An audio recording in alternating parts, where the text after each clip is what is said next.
बात आज की न्यूज चैनल के समाचार बुलेटिन में आपका स्वागत है। मैं हूं पारुल शर्मा और पेश है आज के मुख्य समाचार। सच्ची बात पक्की बात। सबसे पहले देखते हैं हेडलाइंस।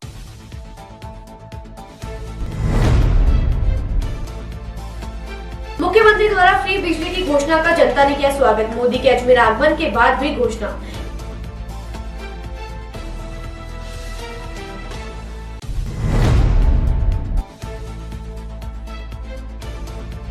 नई प्रमोशन पॉलिसी की मांग पर बीएसएनएल कर्मचारी उतरे आंदोलन पर। 7वें वेतन आयोग की सिफारिशों को लागू करने की मांग।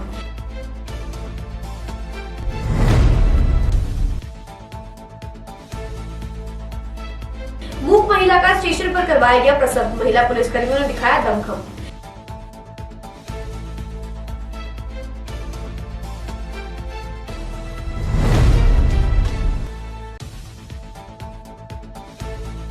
गर्मियों की छुट्टी में शिक्षकों को सर्वे के काम में लगाने का विरोध। कलेक्टर को सौंपा गया ज्ञापन।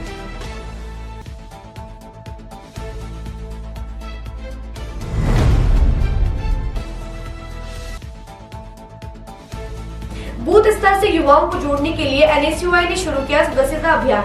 छात्रों की राजनीति में सहभागिता बढ़ाने के लिए कदम उठाया।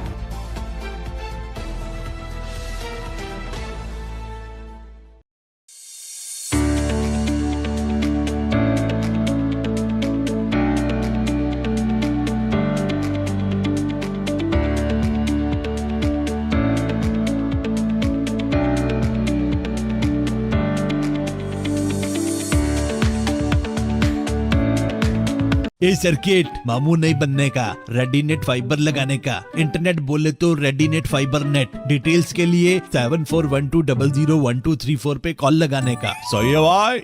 इंटरनेट बोले तो रेडीनेट fibre.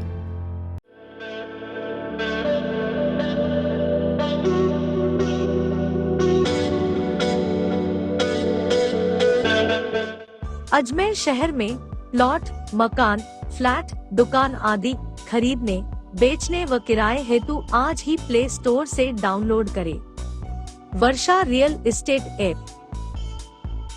Varsha real estate, a unit of Varsha group, lets you live better.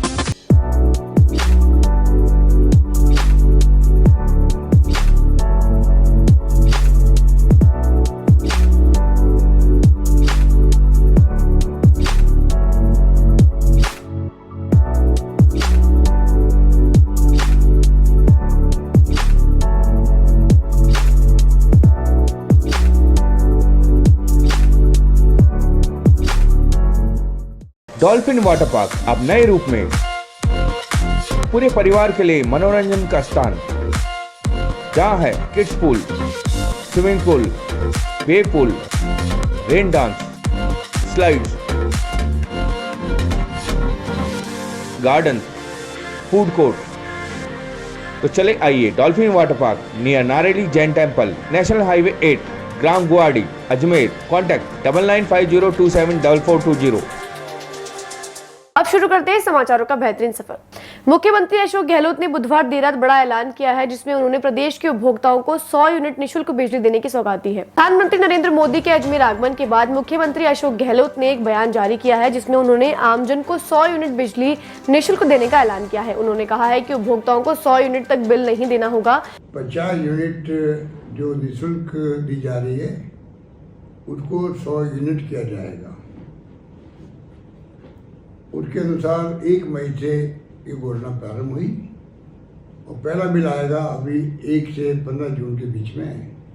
उसमें 100 यूनिट तक तमाम प्रदेशवासियों को, चाहे वो कितनी बिजली कंज्यूम करे, तब भी फ्री दी जाएगी। वहीं 200 यूनिट होने पर सरचार्ज, फ्यूल चार्ज तथा अन्य चार्ज माफ किए जाएंगे। इंसेंटिव दिया जा रहा है 200 यूनिट तक जो पाबंद रखेंगे अपने आप को, उनको 100 यूनिट तो फ्री होगी, उसके अलावा 100 से 200 यूनिट तक जो है उनका भी जो फिक्स चार्ज है, अन्य चार्जेज हैं, वो चार्ज नहीं ले जाएंगे। इस प्रकार उनको भी बहुत बड़ी राहत मिलेगी और अब वो भविष्य के अंदर 100 यूनिट पूरी तरह फ्री, 200 यूनिट अगर बिजली का कंज्यूम करते हैं उनके लिए भी बहुत बड़ी राहत होगी। उनको अब कोई फिक्स चार्ज नहीं देना पड़ेगा, क्योंकि फिक्स चार्ज से बहुत भारी दबाव पड़ता है परिवार पर। और ये फीडबैक मुझे महंगाई राहत शिविरों में मिला और जो लोग मिलना है मुझसे, उनको चिंता ये थी कि ये फिक्स चार्ज के माध्यम से जो 200 यूनिट तक भी बिजली उपभोग करते हैं उनको भी तकलीफ आएगी। अब मैं उम्मीद करता हूँ कि जो परिवार लगभग 1,10,00,000 परिवार है, उससे अधिक परिवारों को इस फैसले से राहत मिलेगी। दर्शकों, हम आपको बता दें कि आज से बिजली के बिल का गणित बदल गया है। राजस्थान में पहले 100 यूनिट तक 832.50 रुपए का बिल आता था, लेकिन अब शून्य आएगा। वहीं जिनके बिजली का बिल 200 यूनिट तक आता था तो उन्हें 1610 रुपए देने होते थे और अब 503 रुपए का बिल आएगा, जिसमें 1107 रुपए की सब्सिडी दी जाएगी। वहीं 300 यूनिट तक 2400 रुपए का बिल आता था, जिसको अब 2195 रुपए देने होंगे, जिसमें करीब 500 रुपए की सब्सिडी उपभोक्ताओं को मिलेगी। महंगाई राहत कैंप में करीब 1.5 करोड़ में से 78 लाख उपभोक्ताओं ने रजिस्ट्रेशन करवाया है, जिनको जून माह में मुफ्त बिजली की सौगात मिलेगी। सरकारी दूरसंचार कंपनी BSNL और विवादों का चोली दामन का रिश्ता रहा है। एक बार फिर ऐसा हुआ है। इस बार वजह है वेज पेंशन रिवीजन, नई पेंशन पॉलिसी लागू की जाए। इसे लेकर देश भर में BSNL के कर्मचारियों ने सड़कों पर उतर आए हैं। उन्होंने पेंशन रिवीजन की मांग उठाई है। सरकारी दूरसंचार कंपनी BSNL और विवादों का चोली दामन का रिश्ता रहा है। एक बार फिर ऐसा हुआ है। इस बार वजह है वेज पेंशन रिवीजन, नई प्रमोशन पॉलिसी लागू की जाए। इसको लेकर देश भर में BSNL के कर्मचारियों ने सड़कों पर उतर आए हैं। उन्होंने पेंशन रिवीजन की मांग उठाई है। उनका कहना है कि इसमें 2017 से कोई संशोधन नहीं हुआ है। वे चाहते हैं कि पेंशन को 7वें वेतन आयोग के अनुसार रिवाइज किया जाए। अध्यक्ष आनंद सिंह और संयोजक लालचंद मीना के आरोप है कि सरकार ने उनके साथ धोखा किया है। जब 2000 में BSNL बनी थी तब एग्रीमेंट हुआ था, कर्मचारियों की पेंशन केंद्र सरकार देगी। पेंशन तो दी गई, लेकिन अन्य केंद्रीय कर्मचारियों की तर्ज पर 7वें वेतन आयोग की गाइडलाइन के अनुसार इसमें रिवीजन नहीं हुआ। 2017 से ये मामला लंबित है। CCA के जरिए BSNL कर्मचारियों की पेंशन सेंट्रल गवर्नमेंट से मिल रही है। मेडिकल फैसिलिटी के CGHS की मार्फत मिलती है। 2017 में 7वां केंद्रीय वेतन आयोग आया। यह और बात है कि उसमें BSNL MTNL कर्मचारियों का वेतन रिवाइज नहीं किया गया। सरकार का पक्ष था, चूंकि BSNL कर्मियों का पे रिवीजन नहीं हो रहा है, लिहाजा पेंशनर्स का भी नहीं होगा। बात यह है कि जब इन कर्मचारियों पर सभी नियम केंद्र सरकार के लागू होते हैं, तो फिर उनकी पेंशन 7वें वेतन आयोग के अनुसार क्यों रिवाइज नहीं की जा रही है। आज हमारी 3 मांगे हैं। वेज रिवीजन प्रथम, नई पॉलिसी और 4G स्पेक्ट्रम, नई प्रमोशन पॉलिसी। ये तीनों मांगे हमारी अभी आज तक पूरी नहीं हुई है। 1/7/2017 से हमारा वेज रिवीजन बाकी है। 4G स्पेक्ट्रम का सरकार ने कितनी बार आश्वासन दिया, 4G स्पेक्ट्रम अभी लागू नहीं हुआ है। हमारी बहुत पुरानी नई प्रमोशन पॉलिसी है जो अभी पुरानी ही चल रही है। वो इसमें काफ़ी लोग RM वगैरह हमारे ब्लॉक हो चुके हैं। तो नई प्रमोशन पॉलिसी हम सरकार से और प्रमोशन पॉलिसी, नई पॉलिसी लागू करने के लिए मांग कर रहे हैं। आज हमारे BSNL एम्प्लॉइज़ यूनियन की जो संयुक्त मोर्चा है, उसके राष्ट्रीय आह्वान पर जो है देश भर के सभी जिलों पर इसका मानव श्रृंखला का आयोजन किया गया है। हमारी मुख्य मांगे जो है वेज रिवीजन और पेंशन रिवीजन, दूसरा 4G और 5G स्पेक्ट्रम जो है शीघ्र लागू करने का, और तीसरा जो नई प्रमोशन पॉलिसी जो है शीघ्र लागू करने की जो है मुख्य मांगे हैं। अगर ये मांगें पूरी नहीं होती है तो 14 जून को जो है राजभवन मार्च किया जाएगा देश भर के अंदर, और अगर फिर भी पूरी नहीं हुई तो जो है 7 जुलाई को दिल्ली कूच किया जाएगा। अजमेर रेलवे स्टेशन पर एक मूक महिला सफाई कर्मचारी का RPF की महिला कांस्टेबलों ने सुबह प्लेटफॉर्म पर ही प्रसव करा दिया। पूजा स्टेशन पर प्राइवेट सफाई कर्मी के रूप में काम करती है। सुबह इतना समय नहीं था कि उसे तत्काल अस्पताल लेकर जाया जाए। महिला कांस्टेबलों ने प्लेटफॉर्म पर ही चादर तान दी। उस महिला कर्मचारी ने बच्ची को जन्म दिया है। बाद में जच्चा बच्चा को सैटेलाइट अस्पताल में भर्ती कराया गया है, जहाँ दोनों स्वस्थ है। अजमेर रेलवे स्टेशन पर एक मूक महिला सफाई कर्मचारी पूजा का RPF की महिला कांस्टेबलों ने सुबह प्लेटफॉर्म पर ही प्रसव प्रसव करा दिया। पूजा स्टेशन पर प्राइवेट सफाई कर्मी के रूप में काम करती है। सुबह इतना समय नहीं था कि उसे तत्काल अस्पताल लेकर जाते। महिला कांस्टेबलों ने प्लेटफॉर्म पर ही चादर तान दी। उसने बच्ची को जन्म दे दिया। बाद में जच्चा बच्चा को सैटेलाइट अस्पताल में भर्ती कराया गया, जहां दोनों स्वस्थ हैं। घटना 30 मई सुबह 6:21 की है। रेलवे स्टेशन के प्लेटफॉर्म नंबर 2-3 की है। यहां कांस्टेबल वीरेंद्र ड्यूटी पर थे। उन्हें पूजा प्रसव पीड़ा में करहाती हुई दिखी। वह बोल नहीं पा रही थी।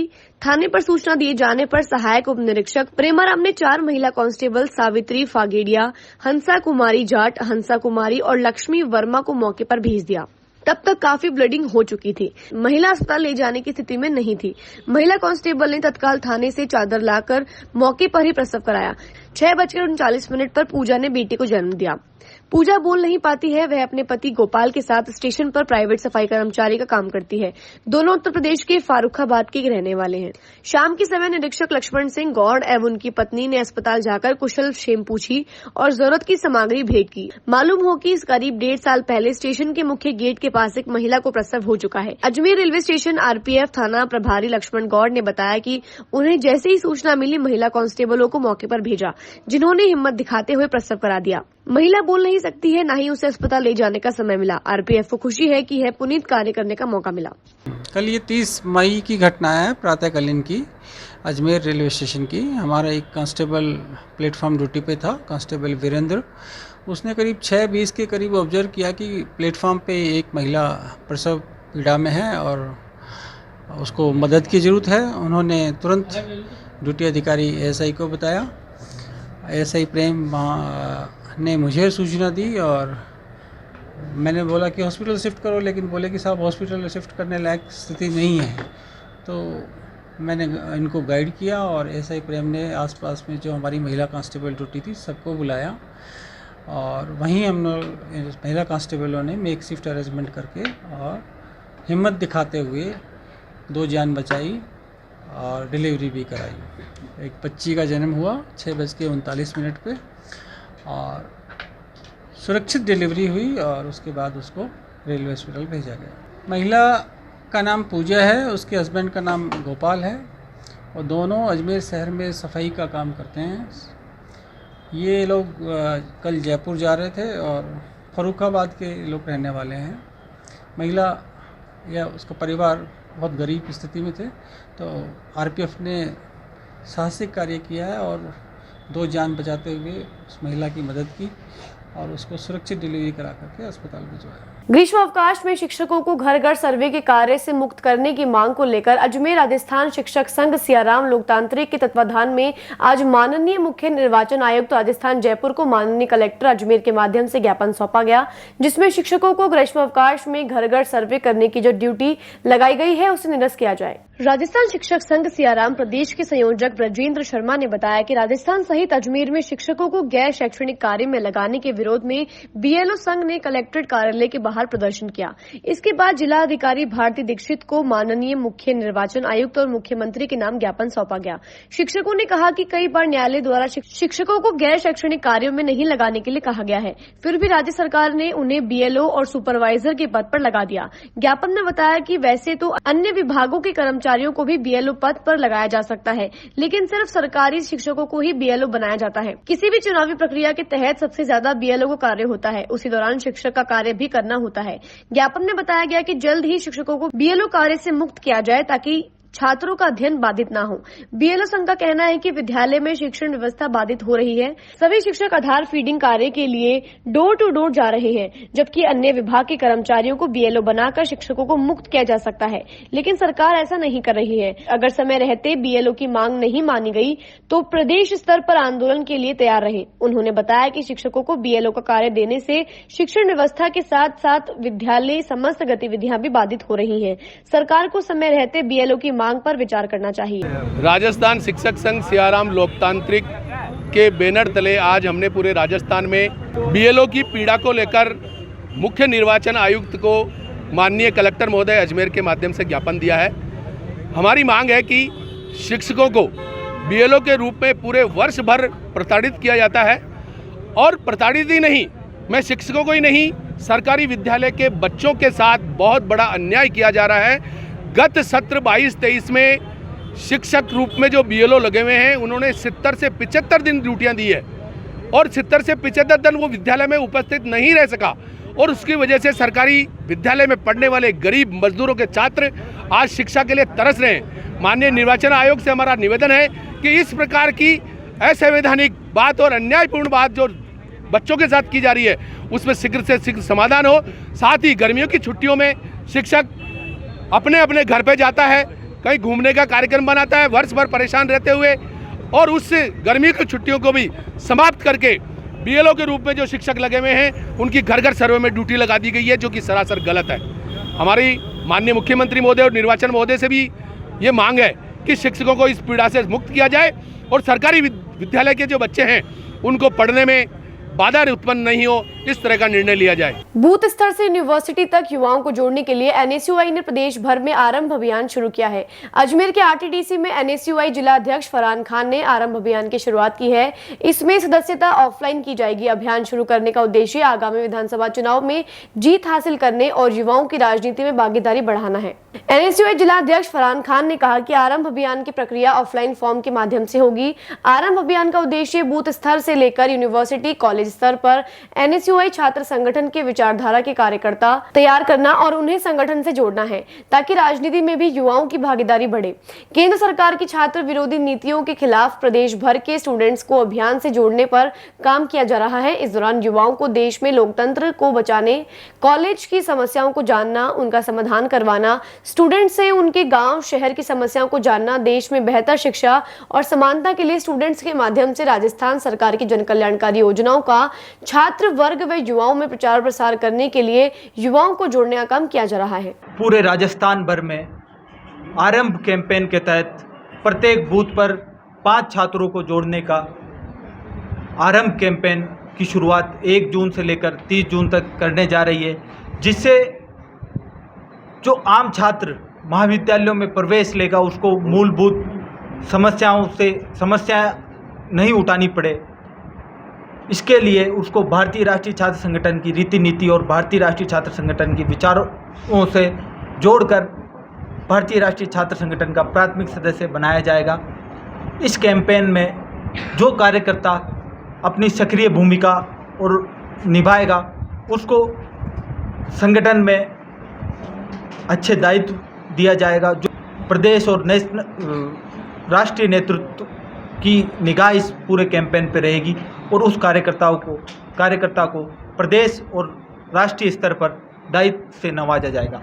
समाचारों को देते हैं छोटा सा विराम। जल्द ही मिलते हैं खबरों के नए सफर पर।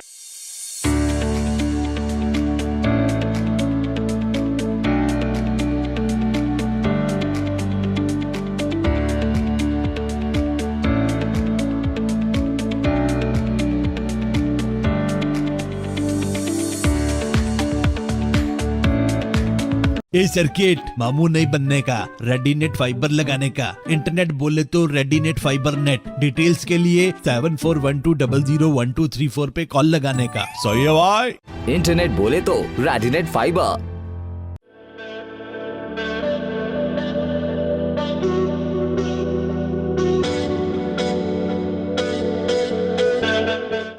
अजमेर शहर में प्लॉट, मकान, फ्लैट, दुकान आदि खरीदने, बेचने व किराए हेतु आज ही प्ले स्टोर से डाउनलोड करें Varsha real estate app. Varsha real estate, a unit of Varsha group, lets you live better.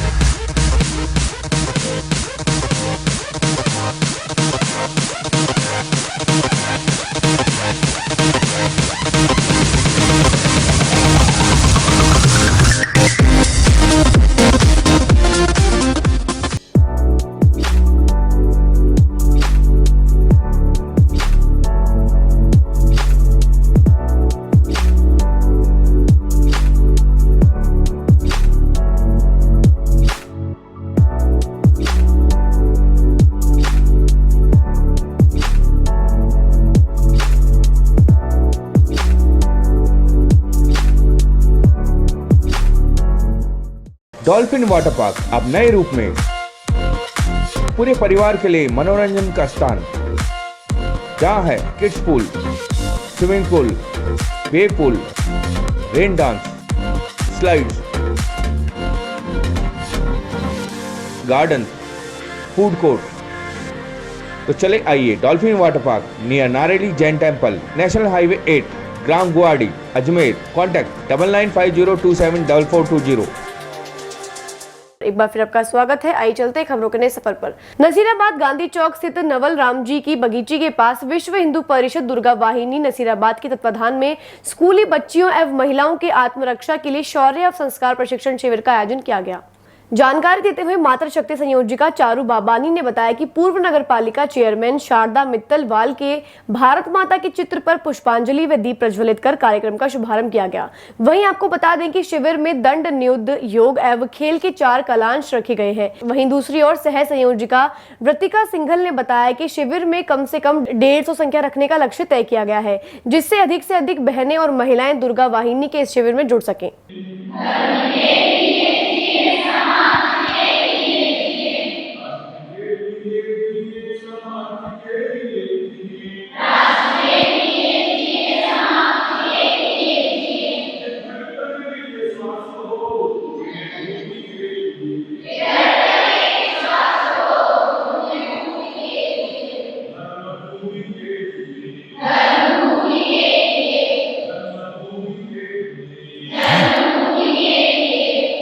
Panchsheel स्थित बहुमंजिला इमारत को जाने के मार्ग पर बने नाले में गुरुवार को एक गौवंश गिर गया। आसपास के लोगों को पता चलने पर लोगों ने अपने स्तर पर ही पहले गौवंश को बाहर निकालने का प्रयास किया, लेकिन सफलता नहीं मिलने पर लोगों की सूचना पर सिविल डिफेंस की टीम को मौके पर पहुंचने और आसपास के लोगों की मदद से काफी मशक्कत के बाद नाले में गिरे गौवंश को नाले से बाहर निकाला गया।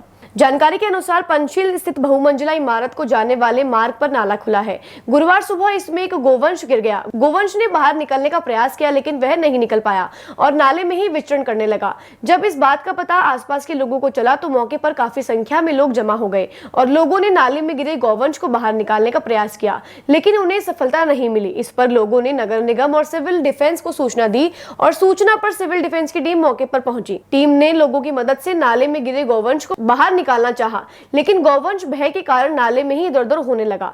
गौवंश को बाहर खींचते हुए निकालने का प्रयास किया गया। काफी मशक्कत के बाद नाले में गिरे गौवंश को बाहर निकाला जा सका। सिविल डिफेंस के प्रेम सिंह रावत ने जानकारी देते हुए बताया कि गौवंश का एक सिंग टूट चुका था और उसके जगह जगह पर चोट भी लग गई थी। गौवंश को टोलफा वालों को सुपुर्द किया गया, जहां गौवंश का इलाज जारी है। प्रेम सिंह रावत, सिविल डिफेंस की टीम। 8 बजे लगभग सूचना प्राप्त हुई ईओसी कंट्रोल रूम में कि पंचशील के पास एक इलाइट कोई 10 मंजिल की बहुमंजिला है, उसके पास में नाला जा रहा था, उसमें कोई गाय गिरी हुई है। तो हम 8:10-12 में हम यहाँ से रवाना हुए। वहाँ जाकर देखा तो गाय बहुत गंभीर अवस्था में थी। उसका सिंग टूटा हुआ था और बाकी शरीर पर और बहुत सारी चोटें आ रखी थी। तो उसको निकालने के लिए हमने कोशिश की, निकालने के लिए फिर गाड़ी मंगाई नगर निगम से। टोलपा में उसको निकाल के फिर गाड़ी में रख के हॉस्पिटल भिजवा दिया गया। सर अब गाय वो हॉस्पिटल वाले इलाज कर रहे हैं, उसका इंजेक्शन लगा दिया उनको टोलपा में। गाय का पैर भी फ्रैक्चर हुआ हुआ सर। हाँ, पानी बह रहा था सर, बहता हुआ नाला था। वार्ड 57 शाही मस्जिद से नाले की ओर जाने वाली नाली पर स्थानीय क्षेत्रवासी मनीष गढ़वाल के द्वारा कब्जा कर लिया गया, जिससे क्षेत्रवासियों के पानी की निकासी नहीं हो पा रही है और पानी घरों की नींव में जमा हो रहा है। क्षेत्रवासियों ने आज मनीष गढ़वाल के खिलाफ जमकर आक्रोश व्यक्त किया। क्षेत्रवासी दिलीप गढ़वाल ने बताया कि कई साल पहले इन क्षेत्रवासियों को मनीष गढ़वाल और दिलीप गढ़वाल के परिजनों ने जमीन बेची गई थी। तब से शाही मस्जिद से नाली तक नाली की जमीन छोड़ी हुई थी, जिससे क्षेत्रवासियों के पानी की निकासी होती थी। अब मनीष गढ़वाल के मन में लालच आ गया और उसने नाली की जमीन पर कब्जा करते हुए नाली में मिट्टी डाल दी। इस बात की शिकायत क्षेत्रवासियों ने नगर निगम को भी की है, मगर कोई समस्या का समाधान नहीं हुआ। अब क्षेत्रवासियों ने मीडिया के सहारे अपनी पीड़ा बताकर समस्या से समाधान की मांग की है। आज हमारे वार्ड के वासी जिन लोगों को हम लोगों ने मकान बेचे थे, हमारे पूर्वजों ने मकान बेचे थे, उस समय में उनको बताया गया था कि ये नाली जो है मकानों के पीछे जो इनकी नाली है, इनका ये रास्ता इनके मकान से अटैच होता हुआ नाली पूरी नाले के अंदर मिला करती थी। साहब अभी इस समय में जो हमारे आपस के अंदर जो बंटवारे हो रखे हैं, उसके लेके हमारा एक भतीजा है, उसने मतलब ज़मीन के अंदर भर्ती कर दी है। इन लोगों का पानी रोक दिया गया है, इनके मकानों और नींवों के अंदर पानी भर रहा है। इसको वो खाली ये शो करना चाहता है कि हमारी पारिवारिक लड़ाई है। इसमें पारिवारिक लड़ाई का कोई मुद्दा नहीं है। इनको न्याय मिलना चाहिए। पानी जिस रास्ते से जाता था उसी रास्ते से पानी जाना चाहिए। मेरी बस प्रशासन से यही मांग है, कृपया एक बार मौका मुआवना करके जो भी अब प्रशासन को और इनकी समस्या हल करने में मतलब मदद मेरी चाहिए, मैं मदद करने के लिए तैयार हूँ। कम से कम 40 परिवार है, इन लोगों को हम लोगों ने ही मकान बेचे थे और इनका पानी अवरुद्ध किया जा रहा है। बेचारे गरीब आदमी, पता नहीं किस तरीके से इन्होंने पैसा इकट्ठा करके उस ज़माने के अंदर हमसे मकान खरीदे थे और मतलब आज जो इनको परेशान किया जा रहा है। कल हमारा बच्चा वहाँ जब नाइट के अंदर ये मतलब भर्ती कर रहे थे और JCB चला रहे थे, जब उसका वीडियो बनाया तो वो उसको मारने के लिए चला गया। आज अब बस आज ये लोग आए हैं मेरे पास में, मैं अकेला तो क्या करता। आज जब ये सब मेरे साथ में आए तो मैं प्रशासन के पास भी जाऊंगा, इनको साथ लेके प्रशासन को अवगत कराऊंगा कि इनकी समस्या का समाधान किया जाए। कौन सी जगह? ये पाल बीसला है, ये मस्जिद शाही मस्जिद से लेके और नाले तक का आप बोले एक बार प्रशासन खुद आके स्वयं आके मुआवना कर ले। और लोगों ने जिन्होंने आगे भर्ती की है उसके नीचे पाइप गड़ा हुआ है। मैं आप लोग को वहाँ पे चैम्बर भी बता सकता हूँ, क्योंकि मैं इस घर का खाली बुजुर्ग आदमी मैं ही बचा हूँ। मुझे मालूम है कि किस जगह चैम्बर बना हुआ और किस जगह से पाइप का पहले पानी निकास हुआ करता है। पायलट ब्रिगेड राजस्थान के पदाधिकारी मोहसिन खान रंगरेज के नेतृत्व में जिला कलेक्टर को ज्ञापन सौंपकर दरगाह क्षेत्र में फैली अव्यवस्थाओं को दुरुस्त करने की मांग की गई है। मोहसिन खान ने बताया कि दरगाह बाईपास सड़क पर सड़कों की हालत खराब है, जगह जगह गड्ढे होने से आए दिन वाहन चालक दुर्घटनाग्रस्त हो रहे हैं। इसी तरह दरगाह संपर्क सड़क जिससे हजारों लोग रोजाना दरगाह अंदरकोट झंडेश्वर मंदिर की ओर आते हैं, उस सड़क का भी निर्माण पिछले कई सालों से नहीं हुआ है। सड़क के गड्ढों से बरसात का पानी भर जाता है। इस विषय पर विभिन्न संगठनों ने कई बार जिला प्रशासन को इस पर ध्यान आकर्षित करके सड़क की मरम्मत कराने की बात कही, मगर आज तक किसी ने इस ओर ध्यान नहीं दिया। जल्द से जल्द प्रशासन इस ओर ध्यान देकर सड़कों का निर्माण कराए जाने की मांग की गई है। आपको ज्ञात है कि पिछले साल सवा साल से हम लोग दरगाह संपर्क सड़क को लेकर बार बार कलेक्टर महोदय को और संबंधित विभाग को ज्ञापन दे रहे हैं कि इस सड़क की दुर्दशा को सुधारा जाए। तरासी बारिश में वहाँ पर गड्ढे हो जाते हैं, कादा कीचड़ रोड पर जमा हो जाता है, जिससे वहाँ के गुजरने वाले और वहाँ के रहने वाले रहवासी और जो चन्नेश्वर भाटा बाबा मंदिर पे श्रद्धालु गढ़ जाते हैं वे लोग भी उस रास्ते का इस्तेमाल करते हैं, जायरीन भी उस रास्ते का इस्तेमाल करते हैं। वहाँ की हालत ऐसी है कि आप गाड़ी चलाना दुश्वार हो गया है, बड़ी मुश्किल से वहाँ से गाड़ी निकाली जाती है। और पिछले भी हमने ज्ञापन दिए थे तो उसमें हमें कलेक्टर साहब ने आश्वासन दिया था कि भाई यहाँ अस्थायी नाली का निर्माण किया जाएगा। वहाँ पर निर्माण कार्य भी हुआ पर बहुत ही मंद गति से हुआ, यहाँ तक कि वहाँ पर गंदे नाली के पानी से मसाला बनाकर उसे इस्तेमाल में लिया जा रहा था और वहाँ पर कार्य अंजाम में दिया जा रहा था। वो काम भी पूचल में आया के बराबर हुआ है और बिल्कुल उबड़ खाबड़ तरीके से हुआ है। ऊंचे ऊंचे डंपर बना दिए गए हैं। ऐसा एक तो बम्पर ऐसा बनाया गया है वहाँ पर कि वहीं पर सारा कादा कीचड़ जमा होता है और पानी इकट्ठा हो जाता है कि आपके आधा फीट पानी वहाँ जमा हो जाता है और आधा फीट कादा कीचड़ वहाँ जमा हो जाता है, जो वहाँ के रहवासी और गुजरने वालों को बहुत परेशान कर। भाई बिल्कुल रोड खराब है, कचरा फैला हुआ है, गड्ढे हुए हैं और कादा कीचड़ इतना है कि पैदल चलना तो दूर, आप 2 व्हीलर वाहन भी लेकर बड़ी मुश्किल से वहाँ से गुजरते हैं। आए दिन वहाँ वाहन फंस जाते हैं, जाम लगते हैं, लोग बाग बहुत परेशान आ रहे हैं। हमने कलेक्टर महोदय से यही मांग की है कि हमारी मांगों को गौर किया जाए और उस रोड की दुर्दशा को सुधारा जाए और आमजन को, रहवासियों को और वहाँ से गुजरने वाले श्रद्धालुगण और जायरीनों को राहत प्रदान की जाए। नसीराबाद आबकारी पुलिस ने माननीय न्यायालय के आदेश के बाद वर्ष 2021 और 22 में पकड़ी गई 2 ट्रकों में 1500 से अधिक अंग्रेजी शराब की पेटियों को JCB की मदद से थाना परिसर के पीछे गहरा गड्ढा खोदकर नष्ट की गई। नसीराबाद आबकारी पुलिस ने माननीय न्यायालय के आदेश के बाद वर्ष 2021 और 22 में पकड़ी गई 2 ट्रकों में 1500 से अधिक अंग्रेजी शराब की पेटियों को JCB की मदद से थाना परिसर के पीछे गहरा गड्ढा खोदकर नष्ट किया गया। जानकारी देते हुए आबकारी प्रभारी राम गोपाल ने बताया कि नाकाबंदी के दौरान पिछले वर्ष की अवैध शराब की पेटियों को तस्करी के दौरान जब्त किया गया था। तब से इस मामले में केस न्यायालय में विचाराधीन था। आज न्यायालय के आदेश के बाद शराब नष्ट की कार्यवाही की गई, जिसकी अनुमानित कीमत 1.25 करोड़ रुपए बताई जा रही है। आज दिनांक 1/6/2023 को आबकारी थाना नसीराबाद के अंदर नियमानुसार कमेटी गठित की गई। उनकी उपस्थिति के अंदर माल खाने का निस्तारण किया गया, जिनमें कुल 1541 पेटी अवैध अंग्रेजी हरियाणा निर्मित शराब का निस्तारण किया जा रहा है। कितने मुकदमों की है सर? ये 2 मुकदमों के सर। कितनी? 2 ट्रक? 2 ट्रकों का माल है सर इसमें। कितना पुराना माल है ये सर? 2022 का माल है सर। समाचारों को देते हैं छोटा सा विराम, जल्द ही मिलते हैं खबरों के नए सफर पर।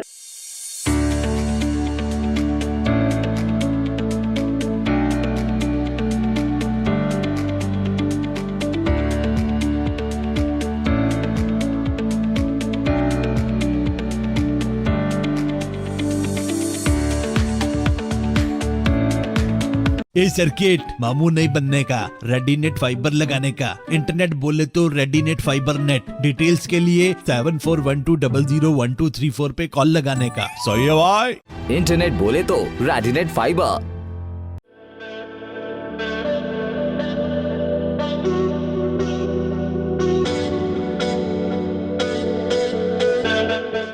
अजमेर शहर में प्लॉट, मकान, फ्लैट, दुकान आदि खरीदने, बेचने व किराए हेतु आज ही प्ले स्टोर से डाउनलोड करें Varsha real estate app.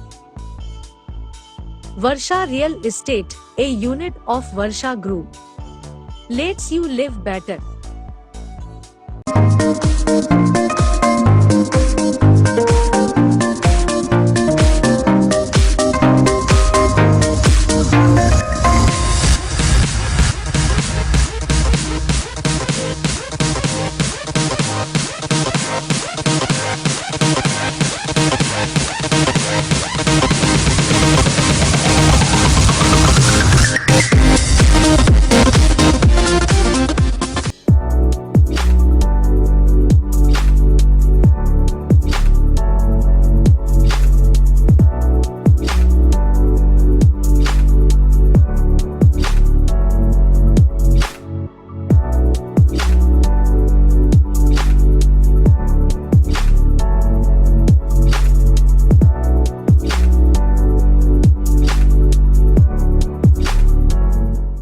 Dolphin water park अब नए रूप में पूरे परिवार के लिए मनोरंजन का स्थान, जहां है kids pool, swimming pool, wave pool, rain dance, slides,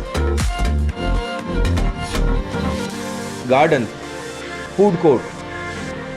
तो चले आइए dolphin water park near Nareli Jain temple, national highway 8, ग्राम गुवाहाटी, अजमेर। कॉन्टैक्ट 9950274420। एक बार फिर आपका स्वागत है। आइए चलते हैं खबरों के नए सफर पर। नगर निगम के वार्ड 49 में लोहार बस्ती में सामुदायिक भवन के वार्ड की पार्षद लक्ष्मी बुंदेल के द्वारा किए गए अथक प्रयासों से वार्ड में 11 लाख की लागत से सामुदायिक भवन का शिलान्यास कराया गया। नगर निगम के वार्ड 49 में लोहार बस्ती में सामुदायिक भवन के वार्ड की पार्षद लक्ष्मी बुंदेल के द्वारा अथक प्रयासों से वार्ड में 11 लाख की लागत से सामुदायिक भवन का शिलान्यास कराया गया। इस मौके पर मुख्य अतिथि प्रदेश कांग्रेस कमेटी सदस्य हेमंत भाटी के द्वारा शिलालेख पट्टी का शिलान्यास विधि मंत्रोच्चार के साथ कराया गया। पार्षद लक्ष्मी बुंदेल ने बताया कि लोहार बस्ती में सामुदायिक भवन की कमी थी। क्षेत्रवासियों ने कई बार उनसे लिखित में सामुदायिक भवन निर्माण की मांग की। उनकी मांग को ध्यान में रखते हुए नगर निगम के पार्षद फंड से क्षेत्र में सामुदायिक भवन का कार्य कराया जाएगा। इस मौके पर समाज सेवी हरपाल सिंह, मंडल अध्यक्ष मनीष सेन, महासचिव इंदिरा सुनिया, मनोनीत पार्षद रवि मोटवानी, पूर्व पार्षद चंदन सिंह, चंद्रेश सुनिया, रवि राठौड़, मधु क्षेत्रवासी व कांग्रेस पदाधिकारी वार्डवासी उपस्थित रहे। लोहार बस्ती में एक समुदाय भवन का उद्घाटन हुआ। पहले तो मैंने बड़ी मुश्किलों से इसको खाली करवाया, फिर आज इसका हेमंत भाटी जी द्वारा मैंने इसका उद्घाटन करवाया। मैंने आज पार्षद फंड से जो 11 लाख रुपए का बजट मिला है मुझे, इसमें महापौर मैडम और कमिश्नर सर और नगर निगम की पूरी टीम का मैं बहुत बहुत आभार व्यक्त करती हूँ। इसमें मुख्य अतिथि के रूप में मैंने हेमंत भाटी जी को बुलाया। उनके चरण कमलों से इसका आज शुभारंभ हुआ है। उन्होंने बहुत अच्छे से, और जनता इसके लिए बहुत खुश है। हमेशा उन लोगों की मांग थी, लोहार बस्ती के लिए हमेशा इसकी मांग थी कि मैडम इसको बनवाया जाए और इसको बनवाया जाए। हमारे क्या छोटे मोटे जो कार्यक्रम होते हैं हम कहाँ करें इसके लिए मैंने इसको बनवाया और इसका शिलान्यास किया गया। हमारा सामुदायिक भवन बनवाने के लिए लक्ष्मी बुंदेलाल ने हमारी सहायता की, उनके लिए बहुत बहुत धन्यवाद। ये सामुदायिक भवन का आज 1 तारीख को शिलान्यास करा हेमंत भाटी के कर कमलों द्वारा, और हमारी वार्ड 49 की पार्षद भी इसमें मौजूद थी, हरपाल भैया, मनीष भैया और कई कांग्रेसी कार्यकर्ता इसमें मौजूद थे। खाटू श्याम जी के दर्शन को गए एक परिवार की गैर मौजूदगी में शातिर चोरों ने मकान का ताला तोड़कर करीब 2.5 लाख रुपए के सोने चांदी के आभूषण और 1000 रुपए नकद चुरा लिया और फरार हो गए। पीड़ित मकान मालिक ने गंज थाने में चोरों के खिलाफ शिकायत दर्ज कर कार्यवाही की मांग की है। गंज थाना क्षेत्र के संजय नगर में रहने वाले सुनील ने जानकारी देते हुए बताया कि बुधवार को 11 के दिन पूरा परिवार खाटू श्याम जी के दर्शन को गया था और पीछे से मकान सूना पड़ा था, जिसका चोरों ने फायदा उठाते हुए मकान के मुख्य दरवाजे के साथ अलमारियों के ताले तोड़कर उसमें रखी 2.5 लाख रुपए के सोने चांदी के आभूषण और 1000 रुपए चुरा लिए और फरार हो गया। मकान मालिक जब आज सुबह घर लौटे तो घर का सारा सामान अस्त व्यस्त पड़ा था। मकान मालिक ने गंज थाने में अज्ञात चोरों के खिलाफ चोरी का मुकदमा दर्ज कराया है। हम घर पे कल नहीं थे, हम खाटू श्याम जी गए थे 11 के दिन। हम घर पे ताला लगा के गए थे। आने के बाद देखा तो मेन गेट का ताला लगा हुआ था। अंदर वो ताला खोलने के बाद हमारे घर के ताले खुले हुए मिले, ताले टूटे हुए और अलमारियों से सारा सामान बिखरा हुआ। जब चेक करने के बाद वो मंगलसूत्र रख के गए थे मेरी मिसेज, मेरी बहू, वो दोनों मंगलसूत्र और पायजेब एक जोड़ी कान की टोपस वो मेरे घर से चोरी हुई है। और वो लगभग कम से कम 2-2.5 लाख का बता रहे। बहू, मिसेज, इनके तीनों चीजें नकदी करीब 1000 रुपये गायब हुई है। ये मकान संजय नगर चौराहे पर है मेरा। रिपोर्ट हमने गंज थाने में दर्ज कराई है। मौका मुआयना हुआ, वो फोटो खींच के लिए है। कुंदन वैष्णव भैया के मकान के पास में ही है। समाचारों को देते हैं हम छोटा सा विराम। जल्द ही मिलते हैं खबरों के नए सफर पर।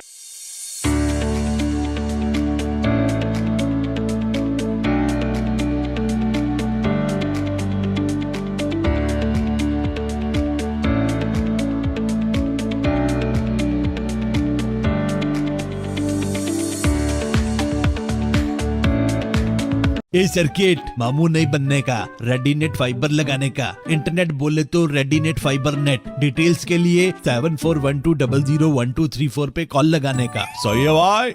इंटरनेट बोले तो रेडीनेट fibre.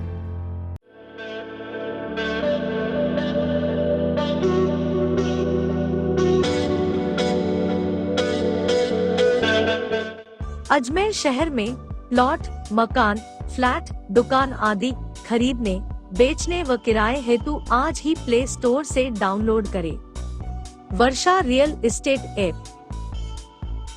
Varsha real estate, a unit of Varsha group, lets you live better.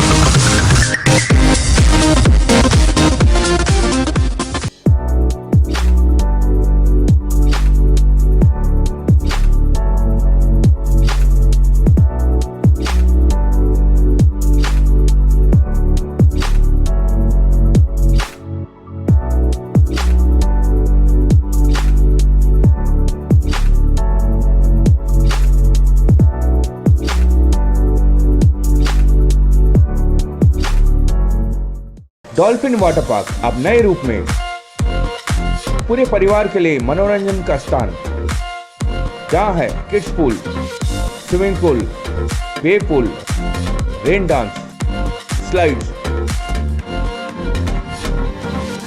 Garden, food court.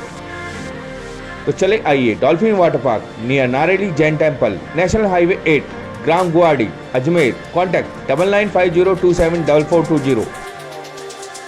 एक बार फिर आपका स्वागत है। आई चलते खबरों के नए सफर पर।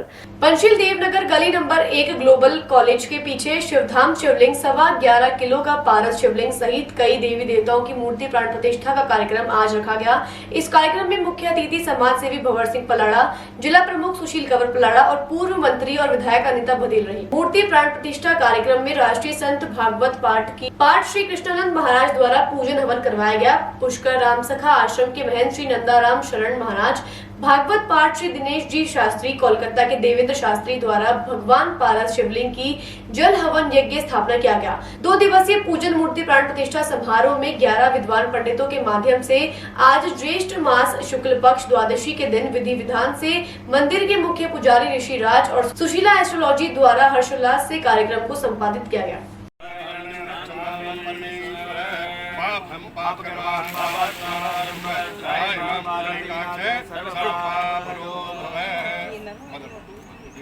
ओम नमः शिवाय, ओम नमः शिवाय, ओम नमः शिवाय, ओम नमः शिवाय, ओम नमः शिवाय, ओम नमः शिवाय।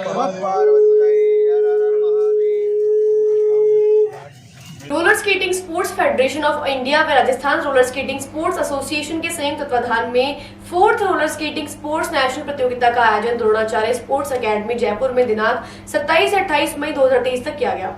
अजमेर जिला रोलर स्केटिंग स्पोर्ट्स संघ सचिव किशोर कुमार मारोठिया ने बताया कि इस प्रतियोगिता में विभिन्न आयु वर्ग के लगभग 150 से अधिक खिलाड़ियों ने विभिन्न कैटेगरी इनलाइन कार्ड्स एडजस्टेबिलिटी की 300, 500, 1000 मीटर रेस में भाग लिया था। इस प्रतियोगिता में अजमेर के खिलाड़ियों ने स्वर्ण, रजत व कांस्य पदक प्राप्त कर अजमेर शहर का नाम रोशन किया। आज अजमेर में समाज सेवी व दक्षिण विधानसभा कांग्रेस प्रत्याशी हेमंत भाटी ने सभी पदक विजेता खिलाड़ियों को सम्मानित किया। आज समारोह में उपस्थित नेशनल प्रतियोगिता में पदक विजेता खिलाड़ियों को सम्मानित किया गया।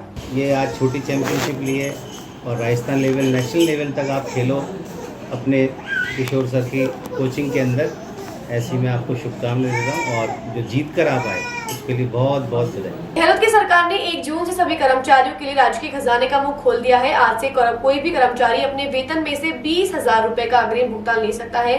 चुनावी साल में सीएम गहलोत एक के बाद एक नए तोहफे दे रहे हैं। गहलोत की सरकार ने 1 जून से सभी कर्मचारियों के लिए राजकीय खजाने का मुंह खोल दिया है। आज से कोई भी कर्मचारी अपने वेतन में से 20,000 रुपए का अग्रिम भुगतान ले सकता है। चुनावी साल में सीएम गहलोत एक के बाद एक नए तोहफे दे रहे हैं। गहलोत सरकार ने 1 जून 2023 यानी आज से राज्य के सभी सरकारी कर्मचारियों के लिए अग्रिम वेतन भुगतान की व्यवस्था लागू कर दी है।